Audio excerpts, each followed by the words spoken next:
Hey everyone, welcome to Encounters USA. If it's aliens, UFOs, Bigfoot, or dogmen you're looking for, you came to the right place. Now listen up as we listen to some of the latest encounters.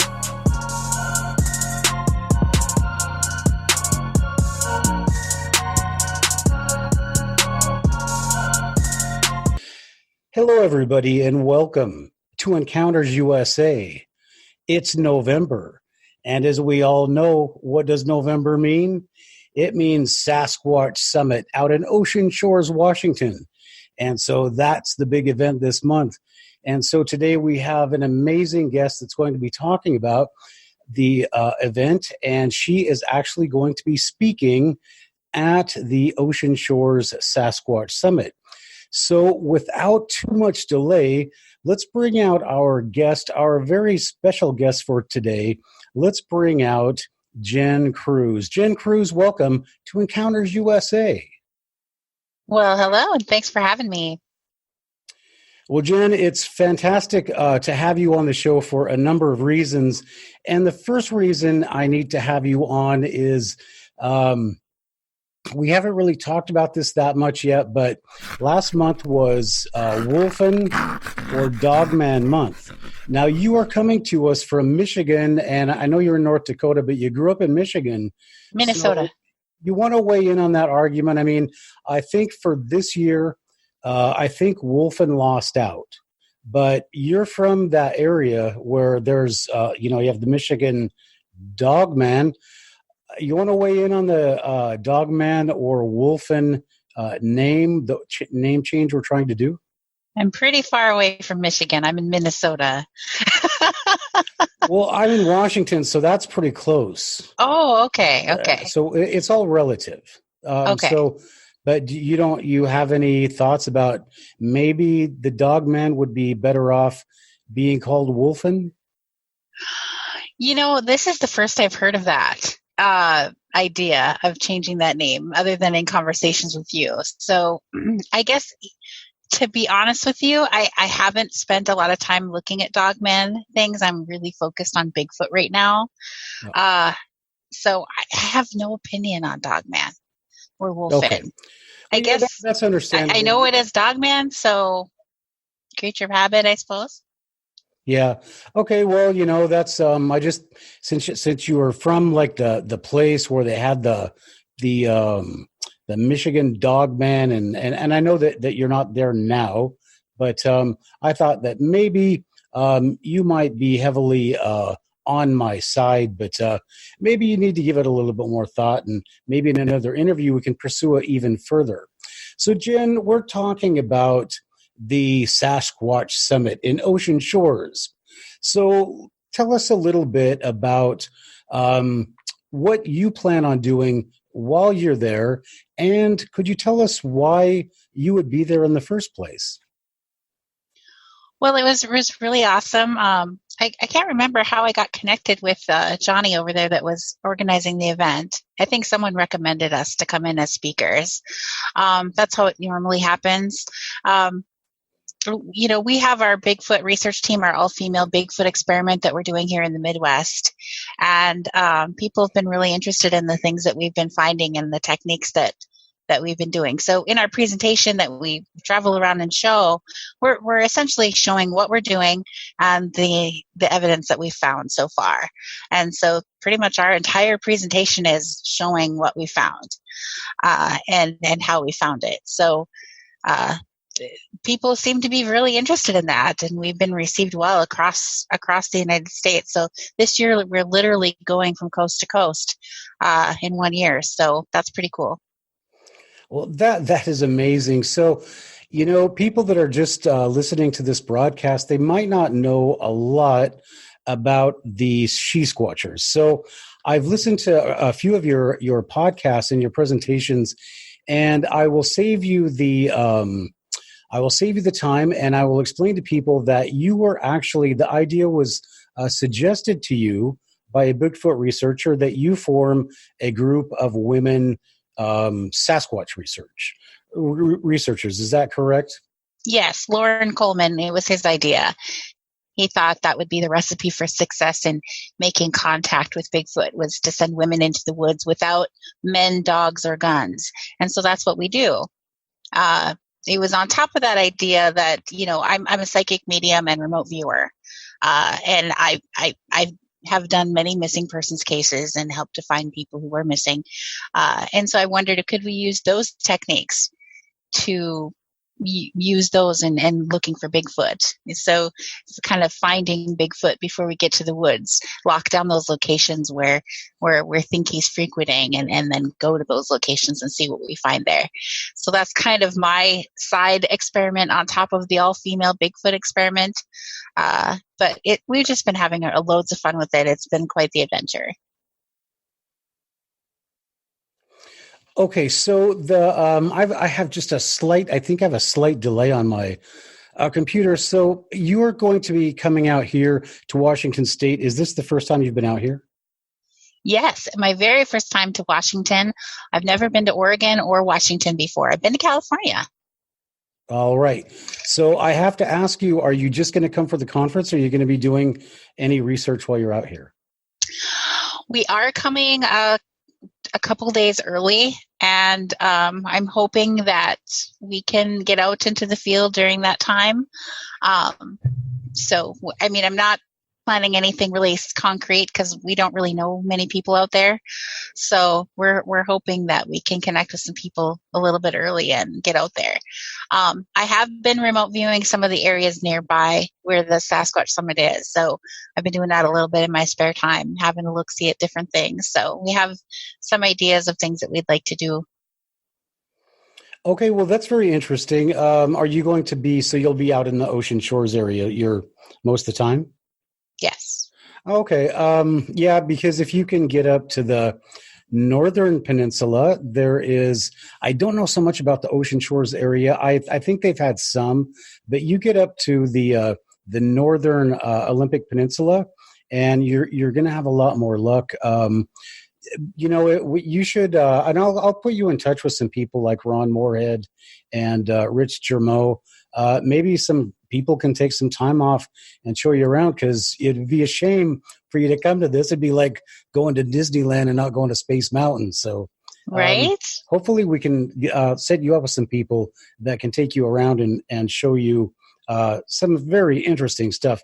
I went out with Rich, and the stuff that he showed me off of Harstein Island and down off the Hood Canal, it's really just amazing stuff, and his interactions were amazing. So yeah, it's very interesting. So we're going to be talking more about your methods a little bit later on in the podcast right now, but let's talk about the She-Squatchers. So it was suggested that you start a team, and you picked some individuals to join your team. Can you tell us a little bit about them and what special powers they might have to join the She-Squatchers?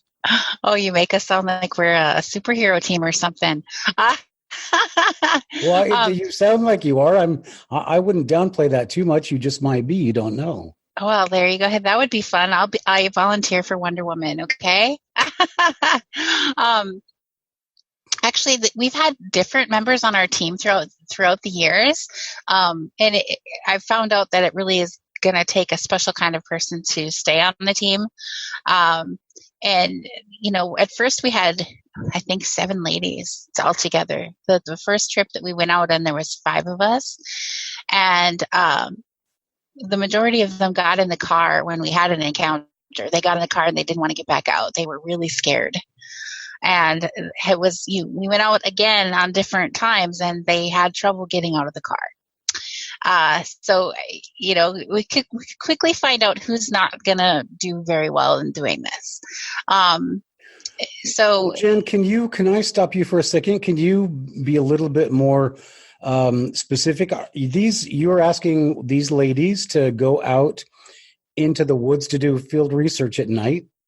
Yes. And some of them just don't have the heart when it comes down to it? Well, okay, so let me tell you about our very first time out. I honestly did not believe in Bigfoot, but I was open-minded, And, I'm part Native American. I grew up in Minnesota in the woods. It was not uncommon for me to be in the woods by myself as a child all the time. And I never saw anything that would lead me to believe that there was such a thing as Bigfoot. So I really didn't think that there was Bigfoot in Minnesota. So, I said, hey, I'll go out and we'll check it out. And our very first time out, we went through the daytime to look at an area where there had been a recent sighting. And the sighting had been a native man who was fishing in his canoe on 6 Mile Lake in Minnesota.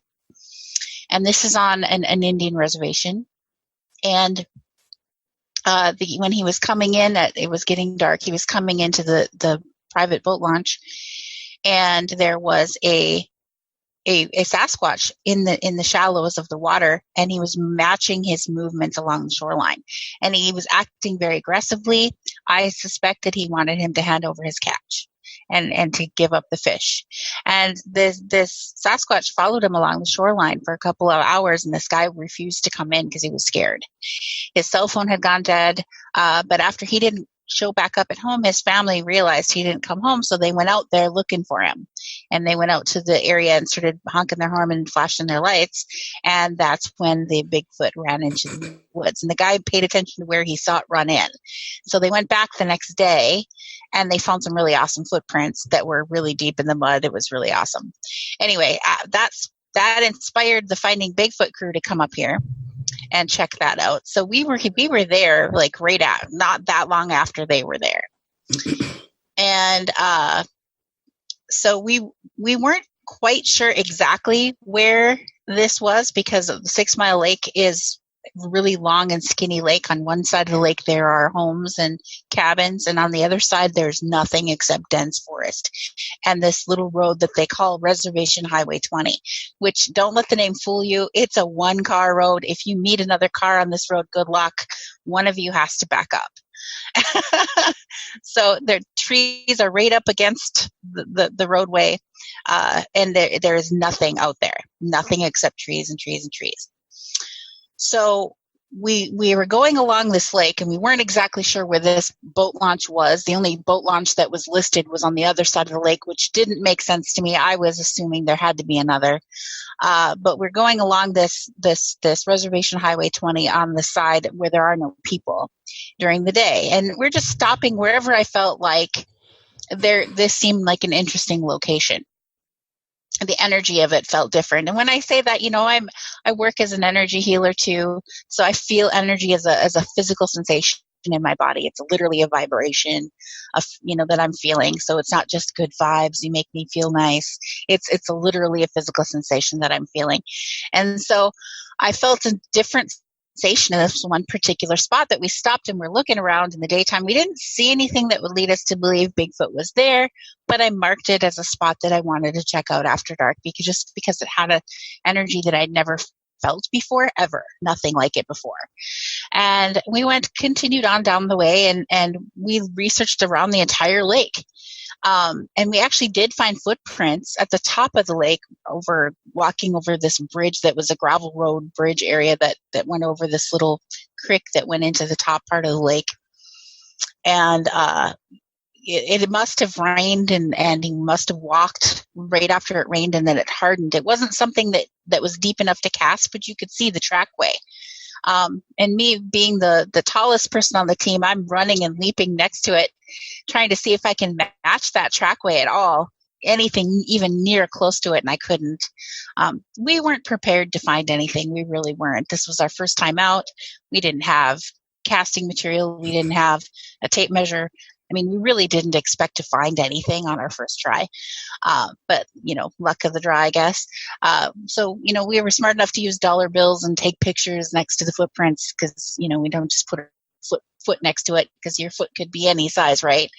That doesn't tell you a whole lot when you just put your foot next to a footprint. So that night, we decided to come back after dark. And we went back to that spot that I had marked as an interesting sensation. And when we got out of the car, I'm just going to tell you, it was pitch black dark out there. You could see nothing. It was so dark. And my friend had borrowed a FLIR thermal camera from a friend, and she didn't bother to get instructions on how to use it. All she knew was you pull the trigger and it takes a picture. She didn't know that it could take video, so I didn't know it could take video. This was the first it was handed to me as we get out of the car. So she went to the back. All the rest of them went to the back of the hatch to get their stuff out of the back of the car. And I'm standing there just scanning the woods with this cool thermal camera for the first time, holding it, seeing what it looks like and if there's anything out there, bunnies or deer or whatever. And I'm just scanning along the woodway, and I get to the point where I'm pointing it in front of the car down the road. And there was someone standing there. You're seeing the body temperature, and it's a person, looks like a person, head, arms, legs, torso, standing there with body temperature. And I assumed one of my teammates got their gear and walked out in front of the car. So I said, "Hey, who's in front of the car?" And nobody answered me. And I said, "Hey, who's in front of the car?" And nobody answered me again. And I kept asking that repeatedly with a little bit more anxiety in my voice because nobody was answering me. And my teammate Marlo, she runs up to the front and sees where I'm pointing this camera, and she looks over there and she says, "I just saw eyes." So I look up to see if I can see any eyes, and when I looked back down, I couldn't find it on my screen anymore, and I searched and I couldn't find it anymore. But it was just standing there, like on the left side of the road, just standing out in front of the car, about 30 to 50 feet, I'm guessing. And none of my teammates were in front of the car. They were all in the back.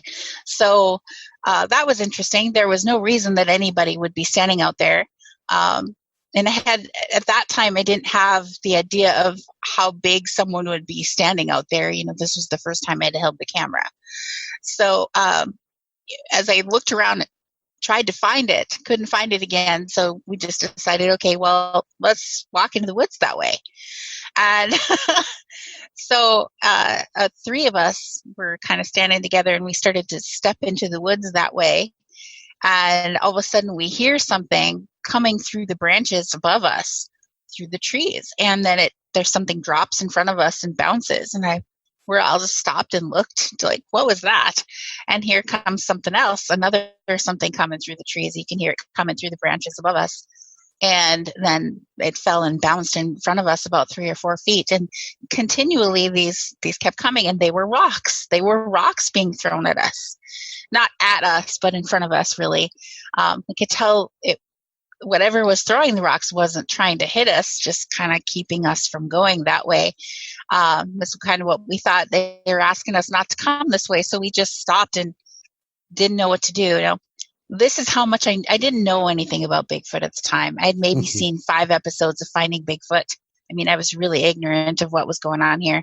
I did not know that Bigfoot was known for throwing rocks at people. Didn't have a clue. So I was just in kind of shock of what was happening here. Growing up in the state of Minnesota in the woods all the time, nothing's ever thrown rocks at me before. So I was just kind of in shock about this, and to find out then that Bigfoot was known for doing that, it was kind of shocking. Jen, can I interrupt you for a second? Yes. What did you expect? I mean, I think we're trying to find out why you lost some team members, but what exactly? You didn't know if there even was a Bigfoot, and then suddenly you see something you might think is a Bigfoot, and then you go chasing after it. What exactly did you guys expect? Didn't think about it that way, I guess. We were just looking to see what's going on here. Most of the people on the team at that time were paranormal investigators, and they were used to investigating haunted locations and haunted homes. So they were pretty daring girls the way it was.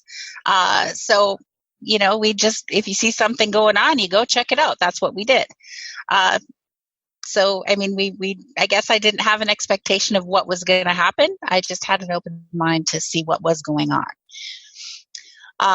After we decided that the rocks meant don't come this way, we decided not to walk that way. And so we kind of stood out in front of the car in the road, and we're trying to decide what to do. So one of my teammates decides she's going to do a whoop.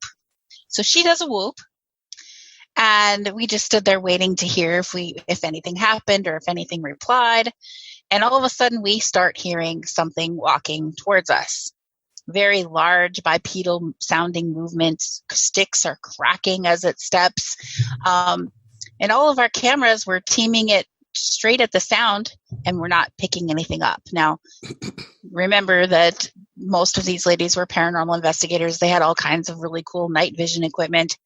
But they were, we found out that night that the paranormal investigations for haunted houses night vision equipment does not really light up the woods. It doesn't light it up. So we weren't able, that the night vision lights weren't able, that work really good inside of homes doesn't work so good in the woods. So we couldn't see what was coming, but the cameras were picking up the sound of the movement. And so when it kept coming towards us, then we started hearing something else coming, the same type of a movement coming from another direction and then from another. We were feeling like we were getting surrounded. All of a sudden, we were back to back, circled up, facing out. And that was just an instinctive thing that we did. I thought that was pretty smart, even though we never talked about what we would do if we were in trouble. But instinctively, we just went back to back, facing out in a circle. And well, that's the superhero thing right there. Right? That's not something you learn. That's instinct. So right. I think that's survival. But one of my teammates, she got really, we were all kind of scared and not knowing what to do at this time. What's going on. We can't see. We're kind of shocked that our equipment isn't working good enough to see into the dark like it normally would inside of homes. And there are things coming towards us. And one of my teammates said, Jen, do your tobacco thing. Well, again, we were on a Native American reservation, and I am part Ojibwe, or otherwise known as Chippewa. And so I do speak some of the language, and so I pulled tobacco out of my pocket and started to pray in the language out loud. And as soon as I said, Miigwech Kichisabe, which is thank you, Bigfoot, everything stopped. Everything stopped. It didn't walk away. It just stopped. And we just stood there with our mouths open, not knowing what to do next. I finished my prayer, and we just stood there. And one of the girls said, well, hey, Jen, maybe we should go check that place where we saw those footprints earlier today. And I said, yeah, that's a good idea. So let's do that. So we jumped in the car and we drove away. I mean, we truly did not know what to do at that point. We had something going on and we didn't know what to do. So that was our first time in the dark. After that, we get to the other location where we had found the footprints, and the girls were already saying they weren't quite sure they wanted to get out of the car.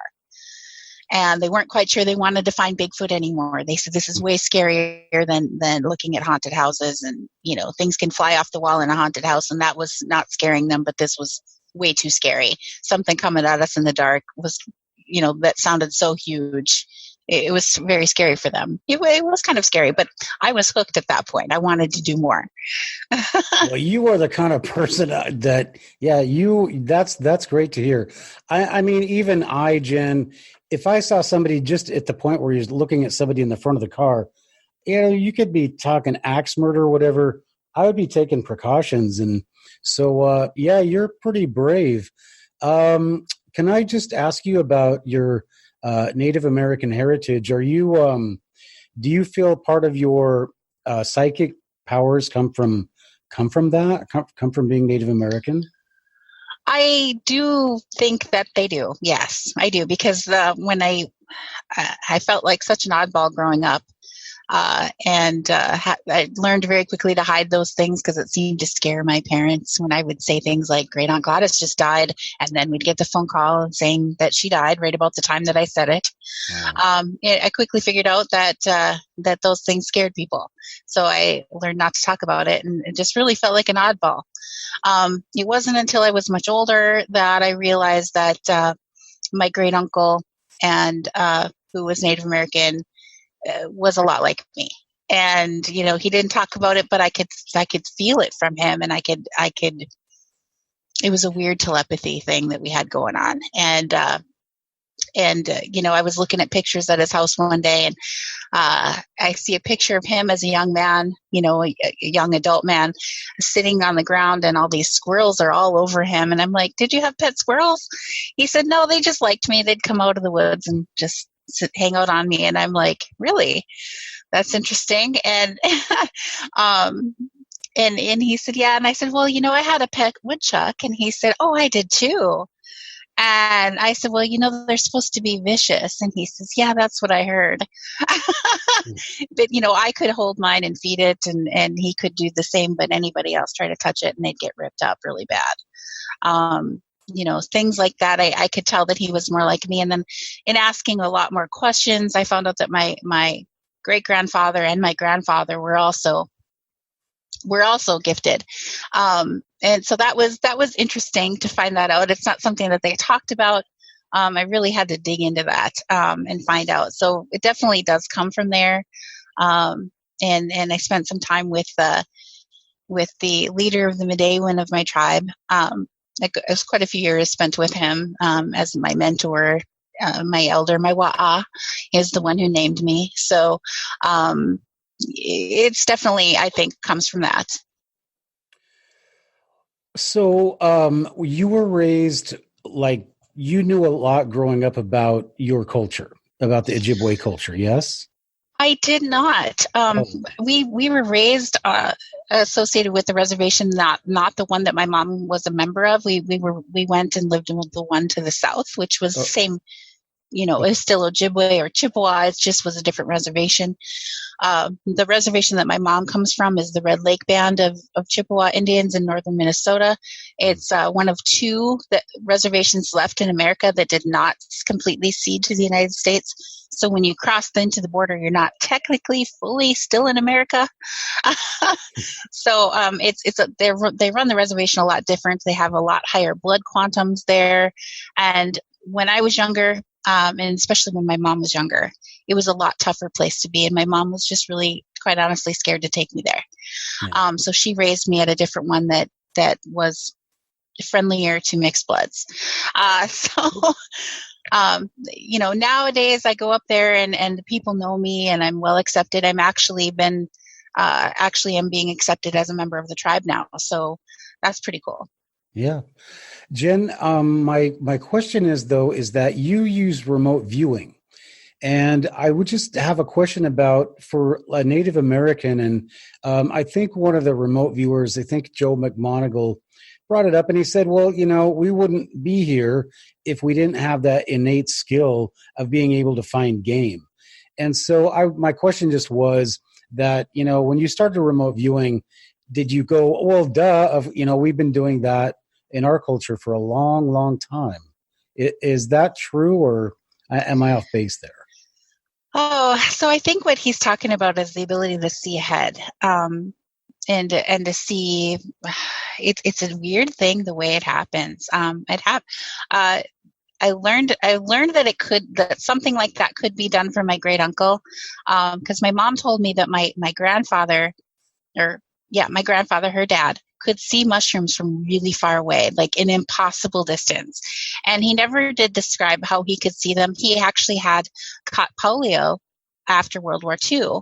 And so he was in a wheelchair. So he would have grandma drive the car and he would hand a basket back to my mom and her sisters and tell them to go collect the mushrooms out there. And he would direct them through the field to where they were. And it was really far away that he could see them from the car. And so, when I asked my great uncle about this, if he could do that too, his wife said, well, of course he can. And how does he do it? Nobody knows. He just does. And, so I knew that there was a way, and I actually tried looking for mushrooms that way. I just called out to the forest and I asked them, the nature spirits, to help me to find the mushrooms that were there. And I was looking for morel mushrooms. It was a little early in the season for them to be there, but I thought it was still a possibility that there could be a few out there. And so rather than looking down during my whole hike and with my eyes trained on the ground, I just decided to enjoy my hike and that they would let me know if there was something there. And the way that I saw it was just really incredible. It was almost like my vision turned into a slow motion zoom camera, and everything just like went on pause, and it zoomed in and showed me this mushroom and zoomed back out and zoomed in and showed me the next one and zoomed back out and zoomed in and showed me another. And it was like a mushroom this big in front of my face. And then it would zoom back out and then it showed me where each of them were. And they, we stopped. I yelled to, I was married at the time. I yelled to my husband, stop, don't step on that mushroom right there. There's one right there, right there, right there. And he's like, how did you see that? And I'm like, I don't know if you'll believe me if I tell you how I thought that was the coolest thing ever. And how that happened. And I actually told this to a friend of mine who is a counselor down in Minneapolis area. And she's like, Jen, have you seen the movie A Peaceful Warrior with Nick Nolte? And I'm like, no, I've never heard of it. So she sent it to me on DVD right away because she wanted me to watch it. There was a scene in there where he saw like exactly how I was describing. Everything went into slow motion or into pause, and it went into like a super zoom mode, in and out, in and out, in and out. And it was supposedly his true story that this guy wrote about, A Peaceful Warrior. So check out that movie, because it was the scene was very, very similar to what I experienced. Wow, amazing. So Jen, this is fascinating, but I need to switch gears here for a second. We are talking a little bit about you have your She-Squatchers podcast, right? So can you tell a little bit to our viewers and listeners where are you on social media, and how do people find you? Well, we're mostly on Facebook. That's our primary, we have a Facebook page, She-Squatchers Official. Our YouTube channel is also called She-Squatchers Official, and you can find it there. We actually have a live radio show on the ParaX radio network, and if the person can use video, we will record the video and upload it to our YouTube channel, but that's not our main format. We're actually a live radio show. Okay, great. So you have Facebook, you have YouTube. Are you on Twitter? We are on Twitter, yes. Okay. So Facebook, YouTube, Twitter, and She-Squatchers.com. Anything else? So a little bit more about your team. Now, we had started off talking about supposing that you had some people with some special skills, some special maybe superpowers. Can you talk a little bit more about the people on your team? I've seen Jen on one of your videos. Who else do you have out there? We have Jen. I'm Jen. Then we have Jenna. Jenna, yes. Jenna, yeah. We're both Jennifer technically, but we used to call ourselves the Jens, but it got confusing when people would talk about us. I got confused. Yes. So you weren't even doing it. So right. So Jenna and I have been friends for years. I actually went to massage therapy school with her brother years and years and years ago. So that's how I initially met her. So that would have been over 20 years ago. But come on. So you were 4? I was 4. You're right. Mm-hmm. Yes. Amazing. Mm-hmm. Yeah. I always say, what happens when your kids grow up and leave you all alone and unsupervised? Yeah, I went looking for Bigfoot. So So Jenna and I have been friends for a long time, and I didn't tell her about going to look for Bigfoot right away. It wasn't until after the first time we went out that I told her, because, to be perfectly honest, I was kind of embarrassed to tell her that what I was doing, because I couldn't believe I was doing that. Because I told you before, I didn't believe in Bigfoot. I really didn't. But I thought, well, we'll give it a shot with the people that I thought would be more open to that. And so after I had an experience and was all pumped up about it, then I told Jenna, and she's like, she was all in at that point. So she jumped on board right away. Tammy Trickle is our third team member, and she has also been my friend for quite a few years. We used to work together as psychics on a psychic network of when we'd go out and do psychic fairs and readings and things like that. So her and I work very well together.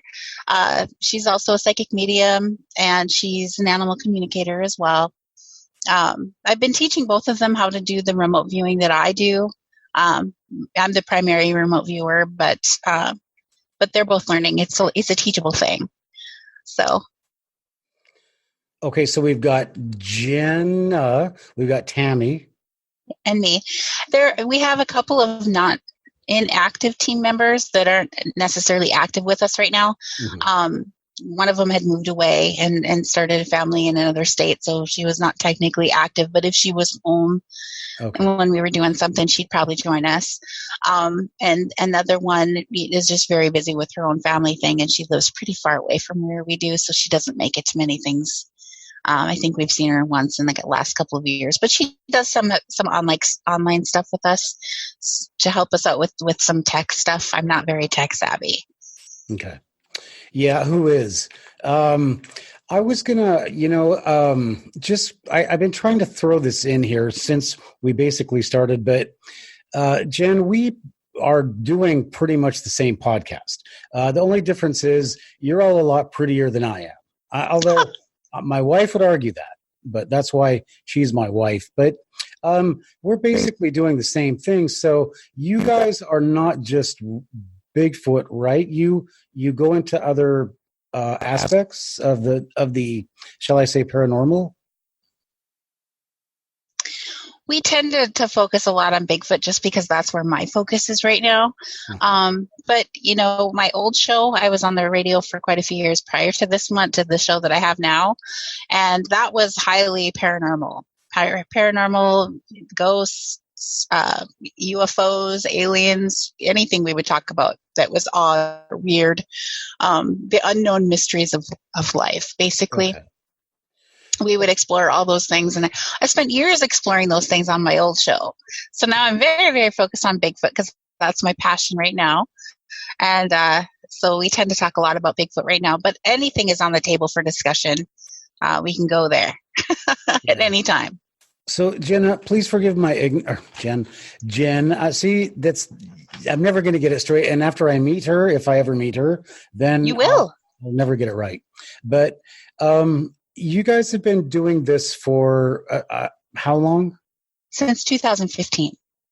We started the team in 2015. And when I've been doing it for 6 months, and I have learned so many things that I did not know. I grew up in the Northwest. I learned so many things that I didn't know about this place.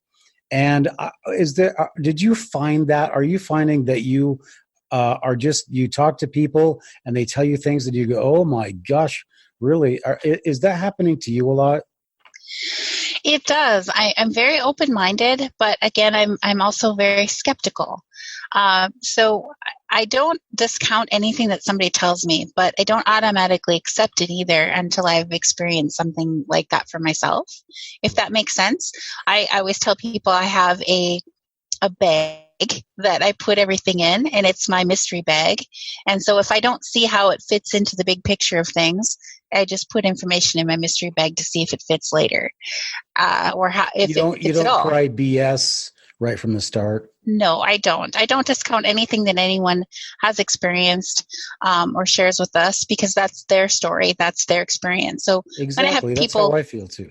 When I have people on my show, I let them tell their story and what that means to them, what they feel that means to them. If they ask me a question of what I think, I might tell them what I think. But for the most part, it's the format for them to share their story and their opinion.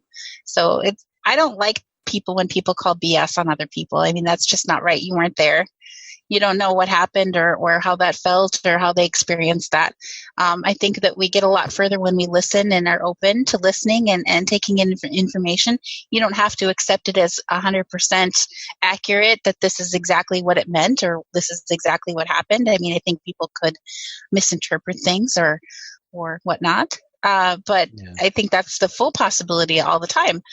I know that there are hoaxers out there, which kind of really bothers me because why are people doing that? It kind of makes it hard for everybody else when you find something and you find evidence of your own. It's like a for sure deal in your mind because you recorded that yourself. You know that was there. You experienced that yourself. So when other people are immediately trying to think of how that couldn't be real, it kind of hurts your feelings a little bit. So I've told my team, that we have to do this for ourselves to satisfy our own curiosities, and we can share the things that we find and with other people, and they can take it or leave it. It's not up to us to convince them. We're just sharing the things that we found that are satisfying our own curiosities. All right. So Can you just tell me one thing that you learned while you were doing this that kind of just blew you away, and it maybe changed your vision of reality a little bit? Did that ever happen to you? Because it's happened to me like a couple times. It did. When the first night when something was throwing rocks at us in the woods in Minnesota, not far from where I grew up, I was pretty shocked about that. That there was actually something there. We found footprints. That shocked me that there was actually something there. We found structures, den-like structures. I know out there in Washington, the people out there are finding nests. And they've recently asked me if we have nests. I've never seen anything like that in Minnesota. We're finding den-like structures that are very large, weaving of trees together, very intricately making structures. Yeah, that are protecting them from the weather. And sometimes inside the structures, they've dug down tunnels and into caves down underneath. So that's kind of the thing that we're finding here. And it's probably because we have really harsh winters up here. 50 below zero is not uncommon in the wintertime. So I think that would be more of a habitat adaptation. Did you say they were digging caves? There is one particular structure that was reported to us by some native elders whose grandchildren found it on my reservation. They found it back behind their house in the woods, and it was a very large den-like structure that was weaved together with trees that were pulled out of the ground. And inside of the structure, there was room for quite a few of them to lay down on the ground. And at the back of it, there was a hole dug into the ground that went down into a tunnel/cave area that the girls, when they found it, the kids actually went down inside of it. So very scary stuff for the grandparents to find out that the grandkids gone down in there. That really freaked them out pretty bad. And did you get down in there? Did you see it? No, we did not go down inside of it. Okay. No. Yeah. Okay, so that brings up another question, and that is, as you go around and you do your thing and you interview people, are you keeping notes? Are you saying, oh well, because when you just talked about a cave, well, there's the Laurie Simmons Bigfoot cave up here that some say exists, some say doesn't, and so when I hear cave, I go, oh well, there's an example of some caving experience, and caves also explain where are they, where do they go. So right. So anyway, but do you do that when you hear people's stories? Do you kind of file similar things away and then kind of compile that together and use it as your own knowledge? Yes, we do that. Okay, so let's talk about something else. And I apologize for going so fast. I would love to just have this just sit down chat, but I have so many questions I want to ask you, and I know we don't have a lot of time. But tell me about your research methods, roughly where you're looking, and what you're doing while you're out there. All right, so I'm often feeling for the energy that I feel is connected with Bigfoot now. Wait a minute, Jen. I'm sorry. You can't continue because you told me that you use remote viewing. Yes. So you asked me the different ways that we do it. There are different ways other than remote viewing as well. Well, I want to. You do what you want, but I want to hear the remote viewing. Okay, the remote viewing. Okay, so I call it geographic remote viewing because I'm actually using satellite imagery from Google Maps to look at an area from above, and I'm scanning woods and areas looking for Bigfoot. And so I'm asking the question, is Bigfoot here? Is there any Bigfoot evidence here that we could collect? And if there is something there, what I see on the image changes. Now, I'm not necessarily that other people would see it change because it's more of a psychic thing, but what I'm seeing on the image changes. So, for instance, when I had done this one particular remote view, I saw suddenly a picture of a Bigfoot face, and it showed me over a whole area, which I think was its territory. And it showed me the expression on the face was more aggressive and scary looking, and it was a male.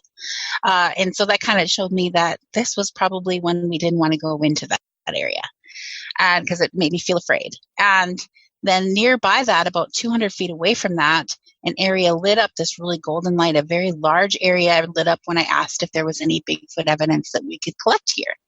And this whole area just lit up. So I marked that area, dropped a pin on it. And between those two areas that I saw, there appeared to be a trail that went right through the middle of it. And, having not been back in that woods before, I wondered, is this a drivable trail? Because it looked pretty sketchy. And I didn't know if we could drive on it or not, but I really hoped so, because it was pretty far back in the woods. So when we went up there, I found a way to get back there, and I've got my Google Maps open. So we're the blue dot on the trail. I'm watching us from above as the blue dot traveling. It's really awesome if my phone will work in these areas. Verizon is the one that usually works everywhere. So just saying, I have to pay a little bit more for that service, but for what we use it for, I need that.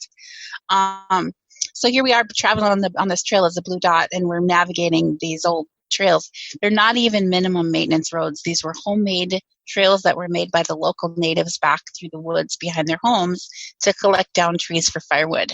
So they weren't even really roads. They weren't minimum maintenance roads. They were just trails that the local natives had created to get back there. And so we're driving on it. On our YouTube channel, you can watch a couple of the videos of us driving on this trail. The trees were scraping up against the car, like a old car, kind of moppy car wash coming up over the car. My car's really got rusted out from all that trip, but that's okay. It's Squatch ready now, I guess. And a couple times we had to stop and move trees out of the way so we could continue driving on it. When we finally got to the area that was between those two locations, and, I said, stop the car, we're here. And so I said, okay, girls, if we get out of the car to the right and go about 100 feet, that's where that aggressive male's location is. But if we get out to the car to the left and go straight in, within 100 feet, we're going to hit the area that's showing up as Bigfoot evidence that we can collect. I didn't stop and ask when I did my remote view. I was very focused on the aggressive male. I didn't ask a lot of questions at all about the evidence that we could collect. I wish that I had, because I would have had more information about it before we got there. But we still found it. When we first got out of the car, and I wasn't ready to go. She was still getting her stuff out and ready, and Nikki was along with us, and she wasn't feeling well that day, and it was super hot. It was super hot for us. It was about 95 degrees, and we are wearing clothing from head to toe because up there they've got an outbreak of wild parsnip. I don't know if you have that out there, but it's an invasive species that's pretty bad. If you let it touch your skin, it'll burn you and scar you forever. It's Wow. pretty bad. So we have to wear clothing from head to toe and gloves because sometimes we're walking through it. So just to be prepared, we have to wear lots of clothes so that we don't get burned and scarred up with that. And so we get out of the car, and I'm waiting for Jenna, and I'm looking to the right into the woods where I had seen the aggressive male in the remote view. And I'm just waiting for Jenna. And, I took a couple steps into the woods just to see, can I see anything back there? And I actually had rocks come right then and there, rocks. And so I was like, okay, this is cool. And then Nikki said, I think I'm seeing something over there. And she had been looking to the left towards the Bigfoot evidence that we could collect. And so I was like, duh, stop looking at the aggressive male, go towards the Bigfoot evidence that we could collect. So I walked around and started looking that way. And Jenna was still getting her stuff ready. And all of a sudden I'm seeing movement back there. I'm seeing movement. And so I start walking. I'm like, Jenna, come on, right now, let's go. And she's like, yeah. I'm like, no. And I actually got kind of mean with her because I was walking towards it by myself, excited to catch something on the video. And I didn't want to walk back there by myself. And she was just kind of dinking around. And I could tell, she didn't really believe in remote viewing. This was our first time going after something that I remote viewed. And I could tell she didn't really believe in remote viewing because she wasn't gung-ho to get out of the car and jump at it like I was. Because I know that I'm very accurate. I had been remote viewing for, missing persons cases and for paranormal investigations teams for years. If I see it there, it's there. I know that. And and so when I saw it there, I knew something was there. So let's get out of the car and jump and go. And she just wasn't ready yet. She believes in remote viewing now. When I say there's something there, she jumps out of the car. She's ready to go. And but that was our first time with that. So she just was like, yeah. I'm like, now. And so we walked back there and we found this very large den-like structure that had towers at the end of it. So it was about the size of a Walmart aisle with the end cap of the aisle was like the tower. It was about 2-3 stories tall. It had trees that had been pulled out of the ground and teepeed together with like foliage weaved in between them to create levels inside of it. And behind that, that was just the end cap of it. And there was this whole den-like structure that was behind it, a very long rectangular structure. And of course, we didn't see that part right away. We're just seeing this tower. And when we first walked up on it, the foliage at the base of it moved really big. I mean, there was a big movement that we did not do. So I knew that there was something in there. Not to mention I had seen stuff moving back there from a distance. And so, I was a little bit worried that there was something in there. There was a very large dark area inside of it that I couldn't see into. It was very dark and I just felt like there was something in there. And so I was kind of keeping my distance from that, and I was watching that as we're walking around, and I completely missed seeing all the other things that were right there because I was so focused on this dark spot below the tower. And it wasn't until we went back and looked at our video that I saw, we were moving sticks that were part of a weaved fence to get back behind in there because I was so focused on watching that just because I thought something was going to come out of there. That I wasn't looking at what we were doing. I'm just moving stuff to get around it. And, it wasn't until we went back and looked at our video, I was like, oh my gosh, look at that. It's a weaved fence. Holy cow. We didn't, we were so focused on the structure. We didn't see all the stuff that was right there that we were touching, at the moment. And, in the moment you got your adrenaline pumping and we get around it and we see that that's got this long structure behind it. And, we could kind of see into that, that there was nothing in there. And Jenna's like, can I go in there? And I'm like, what? You want to go in there? She's like, yeah. And I'm like, really? She's like, yeah. And I'm like, okay. And she's like fearless. She'll go in anything, really. If we found she's fearless. Well, I'm pretty courageous, but I'm smart. Well, I think you're nuts. I think if she's more than you are, she should be locked up probably. But well, Jenna had a near-death experience in 2009, so she's already died and come back. She's not really scared of a whole lot anymore. Okay. So I knew her before and after. She's a completely different person. Well, if you guys go chasing after a Bigfoot, I've never heard that one before. So you're a better man than me, Gunga Din, or woman, or whatever it is these days. All right. Well, so Jenna, you guys, what is your success rate on this remote viewing thing? Is it 100%? Well, last October, did I say Jenna? I'm sorry. You did. It's okay. I'll answer to it. You opened the box, so. I did, yeah. And at least when Jenna sees this, she'll say, huh? What? And she'll think that she's part of the interview, so. Right. Well, she is part of the interview. Both Jenna and Tammy are both very much a part of the interview. I can't wait for you to meet them at the Sasquatch Summit. They'll both be there with me. Oh, yes. Don't worry. I have plans. Have you been out? Well, you don't know anything about the place, so. Anyway, but I have plans if you guys have time because, well, answer my question about the remote viewing, your success rate. Okay. If we can get to the location, if we can get into it, yes, there's always something there. And okay. What's cool is last October we were in Tennessee for the Tennessee Bigfoot Conference, and we were supposed to take a bunch of people out for that had bought tickets from the conference to go out with us to look for Bigfoot, but they wouldn't let us go out at night because the Matthew Delph from Micro was actually the one who selected the location. and he wouldn't give me the GPS coordinates. I kept telling him, I need the GPS coordinates so I can look at the location. This is how I do it. I don't go into a woods unless I've looked at it already. And I don't think I know he didn't fully understand what I was talking about ahead of time. And it wasn't until we were together at the conference and, then when I took the people out during the day, got the GPS coordinates, and then I could remote view it. But it was really too late to do that during the day. So I often feel like it's just a total waste of time for me to go into a woods unless I've looked at it first. And to me, that's perfectly honest. It's just a waste of my time because that's not how I do things. But then we decided that since we couldn't take these people out at night, we still wanted to go back out there at night. So we went and had dinner in town and we came back out. And I had then had time to remote view it a little bit and mark some locations where I was seeing Bigfoot activity. And when we got up there, we found a spot where we could park right near one of the locations. And before I even got out of the car, I pulled my phone out and I still had service. So I was able to look at the map and remote view in the moment.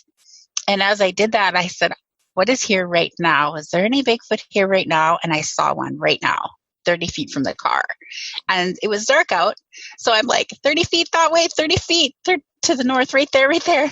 And Tammy grabbed the FLIR camera that we have a FLIR Scout now, which was the same one that Bigfoot used, same camera that Bobo used on the Finding Bigfoot TV show.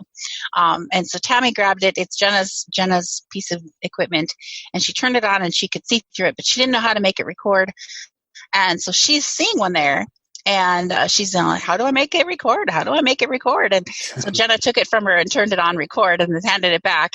And so we've got about, I think, 18 minutes of video of what we believe to be a Bigfoot right there. We uploaded 6 minutes of it to our YouTube channel. It's the video is called Tennessee Bigfoot Expedition, I think. So I haven't seen that yet. Yeah. Jen, you guys need to have a TV show. If somebody is listening to this or watching this, put these people on TV. That would be fascinating. You guys are hilarious. Wouldn't that be fun? That would be fun. And you are so brave. You're an inspiration to everybody everywhere. So, thank you. Great. We're just having a good time, really. And I think when it stops being fun, then we need to be done. Well, yeah, okay, so Jen, I have to ask you the questions that everybody's going to be wondering about. So you're out in the woods and you say you're not armed. Right, we're not armed. And you don't have any mail company. Normally we don't. That particular night in Tennessee, we had Matthew with us. Mm-hmm. So he was there with us. Typically when it's just us, when we go on an all-female expedition, that's what we do. It's just us. But occasionally we take men out there with us if we're traveling to events or, we're hooking up with the different Bigfoot, researchers in the area. And they're taking us to their hotspots or whatever to see what we find there for them. We've gone out into Squatchman's hotspot in Indiana. That was kind of fun. Mm-hmm. Found things out there with him. That was fun. I've actually looked at, I think it was in Oregon. I remote viewed some locations that researchers were looking into in Oregon and pinpointed some things for them and told them, which was cool because then they told me later that they did experience the things that I was seeing at those locations. So that was nice. Yeah.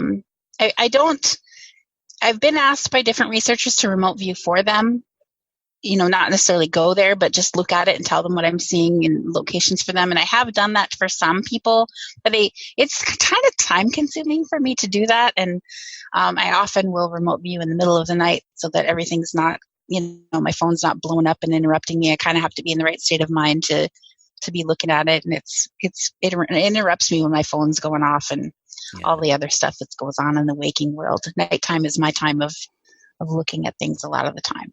And if they don't find Bigfoot, then they give you a bad review on Yelp. So, well, that hasn't happened yet. So, okay. You got to be careful. Social media these days. So, I have to ask you. I'm still continuing along this line of questioning. And you're out in the woods, and you talked a little bit before about what you're wearing. Are you guys, because the Bigfoot guys, they're wearing scent.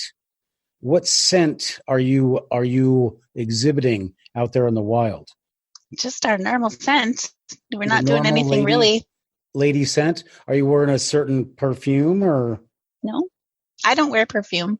Okay. And I'm not saying that jokingly. I'm saying because these things can smell, and I want to know the first thing they're going to find out about you is your scent. So I want to know what scent you're giving off, and you're not using any perfume. No perfume. Deodorant. Well, yes. Chewing Red Man. No, I don't chew Red Man. Okay. But I do carry tobacco in my. From Michigan. So I'm from Minnesota. I've never been in Michigan. I've been to Michigan a couple times, but why do I'm from Minnesota. Anyway, I don't know. the hand thing. I don't know. You guys don't do the hand though. I don't know. Do you like a mitten thing? Anyway, I'll stop. So, what are you smelling like? It's my normal self, really. What are they smelling like? And you've got 3? Yeah, we don't do anything particular with how we smell. We just go out the way that we are. But do you use any animal scents to? No. Nope. Okay. No. Are we whacking on trees? Never. I refuse. Making any Bigfoot whoops? Sometimes we do some whoops. Do you? Yeah, sometimes we do. But I really am kind of against hitting trees. Sorry. Yeah. Well, no comment. Okay, so you're out there, and you are you guys hiking like more than a mile to a site? Never. Never have to. Okay. We're able to find locations pretty close to something we can drive on.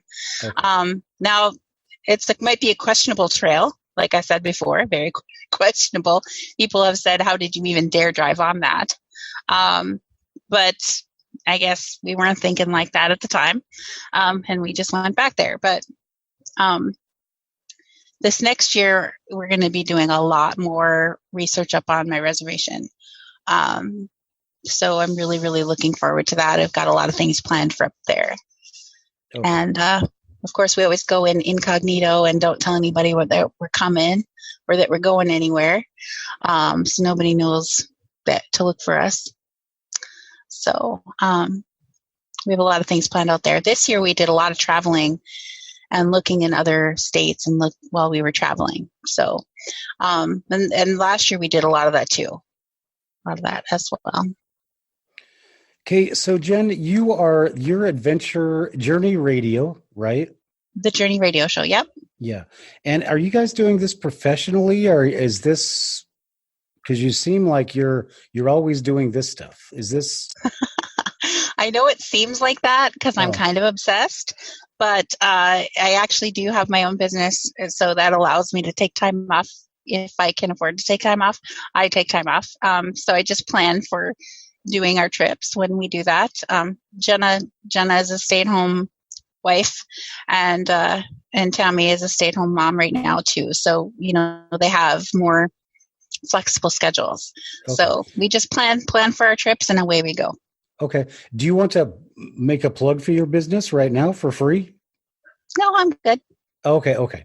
All right. Well, boy, I'm telling you, there is so much that we have to talk to you about. I really would like to know about your native connection, the connection to Bigfoot, and I would love to know about the area in which you research. So can I assume you're in the Minnesota area?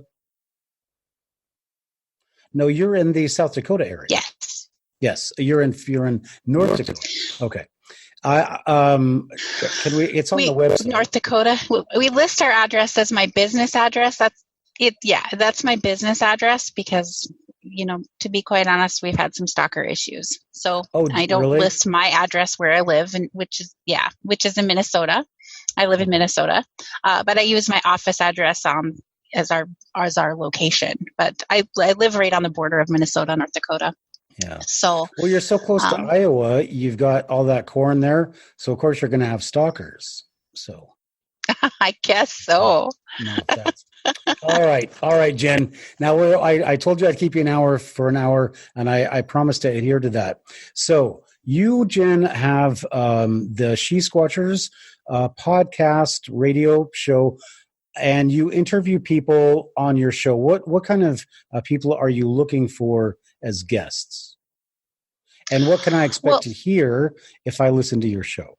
For a lot of the time, we're having Bigfoot researchers on the show coming to share what they found and their techniques of looking for Bigfoot. Of course, I'd love to have more people on that are willing to share their Bigfoot encounters that aren't necessarily Bigfoot investigators. I would love to have more of that. But a lot of the time, what I found is people like to tell me their story, but they don't necessarily want to tell the world their story. I'm sure that you've run into that as well. Yeah. Yep. So what, if I want to tell you my story, what's the best way to contact you? Through shesquatchers.com. You can use the contact us button there and send us a message, or send us a message through Facebook Messenger to our page at She-Squatchers Official. Okay. So you kind of do the same thing I do on my podcast. You've got the research going, and you're interviewing guests, right? Yes. So it's a whole variety of stuff. Yes. Yeah. Yeah. It's pretty interesting. Yeah. I've actually, before I'd listened to you a long time ago, and then I just kind of remembered you. And then I said, oh, I know who that is now. So yeah, it's such an honor talking to you. I was listening to your last podcast, and the gentleman you had on is from Cougar, Washington. And it's too bad that I heard him talking about, well, yeah, we got snow down here and all that. But he mentioned that he had seen something about Bigfoot when he was a kid. And so he said the Leonard Nimoy show. Do you remember that? I don't know. You don't? Because that was how I was going to date you. So you're much, much younger than I am. So, okay, then. So I have my ways. I have my subtle ways. All right. So, Jen, it is really fantastic to have you on the podcast, and I'm really looking forward to seeing you out at the Sasquatch Summit. I hope that we'll share. I'm doing this also to help Johnny out. I hope next week or next year to actually be a speaker at the event. But I'm going to be there listening to you and Jenna, and I will be going around hopefully conducting interviews. So we'll have to talk, because if you're going to be here for a few days, the possibilities are really endless. So I'll try to set you straight on some things. So wonderful. Well, I know Jenna and Tammy will look forward to meeting you as well. Yeah. It's really, we have a whole big park that's full of Bigfoots. So, and you've got remote viewing skills. So I think there's a lot of people that would like to, link up and see if we can't get something going. So you guys could be doing podcasts, recording stuff. I could be doing stuff. Everybody can be doing stuff. So it'd be kind of fun. So how far away is that from the event center? It's about 6 hours drive. Really? And yeah. To the location? What's that? To the location of that you like to research? About 6 hours, and that's probably the farthest away. The nearest is maybe 2 hours away when you get up into the whole rainforest. So yeah, there's you've got the Olympic Project. I think that's what they're called. These Bigfoot researchers, Rich Germeau. You've got Ron Moorhead is in Squim, where I grew up. So yeah, there's a lot of people that would be more than happy to take you guys around and show you what's up in Washington State with Bigfoot. Wonderful. Yeah. I've already done some looking around that area of the event, and I've seen that there are I don't know what they would call them out there, but some people call them orbs, but I call them water spirits. But a lot of times people see them outside of the water when they fly around in the air. But up here in Minnesota, people see them in connection right before they see Bigfoot. There are a lot of reports of seeing the lights in this forest right before they see a Bigfoot. I don't know if the same is reported out there or not. So when I saw those there, I thought, well, there might be some out there. I haven't done a lot of looking, but they just jumped right out at me when I looked at the area over there. Funny story. I sent you a video of my wife and I down on the beach, the first part of it, and I took a picture on the beach, so it's a still, and there is a little blue ball sitting there, and that's just the light, but it really, maybe you could take a look at that, and I'll send you the photo also, but I don't know, maybe that's one of them. I'm always the guy that says, oh, that's just the light, whatever, on the camera. All right. Well, yeah, we definitely. I have a video. I have a video of one that I took myself, and I don't put it online because to me, it's a very sacred gift that it actually spoke to me and told me where to point my camera to catch it on the video. So I only show it to people in person. So I'll be glad to show it to you when I meet you at the Sasquatch Summit if you ask me to see it. Great, and I will do that. How big is it? When in person, it's about this big. I can't. Oh my! Oh, gosh, about the size of a volleyball or a basketball. Is it blue? This one was fire. Looked like fire. Wow. Yeah, I've got to get you back on here or something because we have a lot to talk about. Yes. All right. But yeah, I'm going to keep my promise. I don't want to keep you for 2 hours. I'd keep you all day if I could, but I won't do that. Jen, thank you so much for doing the podcast. People are really, really going to love seeing you and listening to what you have to say. So looking forward to seeing you out at the event. Do you have any final words to the listeners or viewers? I am just we are totally excited to come out to Washington and for the Sasquatch Summit. We're looking forward to seeing everybody there and hearing all the different people, the locals, tell us about their Bigfoot experiences and getting to know some Washington Bigfoot. So we're excited to come out and share with everybody what we found throughout the country and hear more about your Bigfoot out there too. All right, Jen. Well, thank you so much for being on the podcast, and say hello to the rest of the team for us. And please check out the She-Squatchers on YouTube. Subscribe to their channel and like them on Facebook, and do the same if you feel like it on Encounters USA. So I'm Matthew Hines, sitting here with, or not sitting with, but kind of in somewhat electronic proximity to Jen Kruse of the Sasquatchers. I knew I was going to do that, of the She-Squatchers. So I think they should have that as a sobriety test when they pull people over. So I wouldn't for pass. all you people out there, whether you're in North Dakota or Minnesota or in Washington State, and especially if you're going to the Sasquatch Summit in Ocean Shores, remember, always watch your back. Thanks for listening to tonight's show. Please remember, if you've had an encounter, we want to hear about it. Go ahead and email us at encountersusa1@gmail.com or contact us at encountersusa.com, our website, and go to the contact form. All right, everybody. Until next time, be careful out there. And if you're out in the woods, watch your back.